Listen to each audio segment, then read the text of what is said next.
দর্শক আপনাদের ভালোবাসায় আসলাম একা সোহেমের কাছে আমরা শুনবো তার জীবন কাহিনী। আসসালামু আলাইকুম। ওয়ালাইকুম আসসালাম। আপু কেমন আছেন? আলহামদুলিল্লাহ ভালো আছি। আপনারা কেমন আছেন? জি আলহামদুলিল্লাহ ভালো আছি। আপু আপনার নামটা কি? মোসাম্মদ খাদিজা খাতুন, হোম ডিস্ট্রিক্ট পাবনাতে। কোন থানার ভিতরে পড়ছে? চাটমোহর। চাটমোহর থানা না?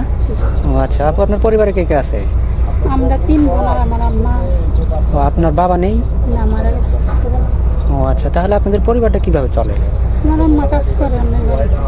আচ্ছা, তো আপনি কিছু করেন না? দর্জির কাজ শিখছি আর কি। ও আচ্ছা, তো আপু মূলত আমাদের ক্যামেরার সামনে তো এর আগেও আপনি আসছিলেন, তো কই এখনো কোনো সাড়া পাননি নাকি? না, সাড়া পান নাই, তো এর জন্য কাকে দোষারোপ করেন? আপনার কপালকে না আমাদেরকে? আমার ভাগ্যকে। ও আচ্ছা, তো যাই হোক, তো দেখেন ভাই আসলে, আর আপু আপনার বয়স কত? 20-21। ও 20 বছর শেষে 21 বছর করছেন নাকি? তো যাই হোক, এখন আপু আপনার যে আগে কি বিয়ে শাদী হয়েছিল? জি না। ও বিয়ে শাদী হয় নাই না? তো আপনি কি বড়? জি আমি বড়।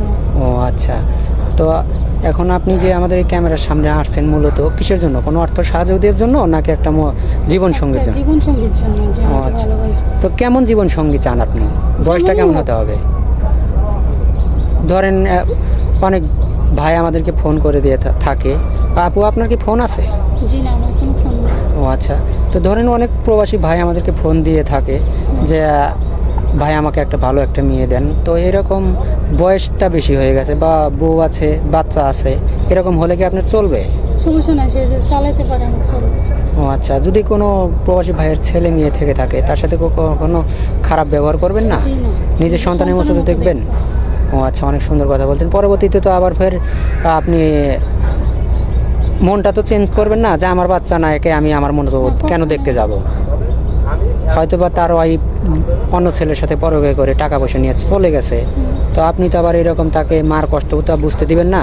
না না, কখনো। সত্যি বলছেন না? সত্যি ও বলতেছি। আচ্ছা, তো যাই হোক, এখন আপনি যে এখানে আসছেন আপু, আপনি কি লেখাপড়া কতটুকু করছেন? এসএসসি পর্যন্ত। ও আচ্ছা, এসএসসি পর্যন্ত এসএসসি লেখাপড়া। পরীক্ষা দিয়েছি। ও এসএসসি পরীক্ষা দিতে পারেন নাই না? ও আচ্ছা, তো যাই হোক, এখন আপনি তো হলো মুসলমান না? জি। হলো কোরআন শরীফ পড়তে পারেন তো না? হ্যাঁ। নামাজ কালাম পড়েন? ইনশাআল্লাহ। ও আচ্ছা, ঠিক আছে। তো এই মুহূর্তে আমার স্ক্রিনে একটা নাম্বার দেখতে পাচ্ছেন, এটা হলো চ্যানেল কর্তৃপক্ষের নাম্বার। অযথা কেউ ভিডিও কল বা অডিও কল দেবেন না, স্ক্রিনশট মেরে ভয়েস দিয়ে আমাদেরকে পাঠিয়ে দিবেন, তাহলে মেয়েটার বিষয়টা আমি আপনাদেরকে জানাতে পারবো। তো যাই হোক, এখন আপু আপনি বাংলাদেশের 64টা জেলা, এর ভিতরে কোন জেলাটা আপনার পছন্দ? আমার সব জেলাই পছন্দ। মানে যে কোনো জেলার ছেলের সাথে আপনি বিয়ে শাদী করতে চান না? ও আচ্ছা, তো কোনো প্রবাসী ভাই যদি আপনাকে বিয়ে করে প্রবাসে নিয়ে যেতে চান, আপনি কি যেতে রাজি আছেন? হ্যাঁ। ও আচ্ছা, ঠিক আছে। তো এখন কারো জীবন কাহিনী 2-4 মিনিটে শেষ করা যায় না।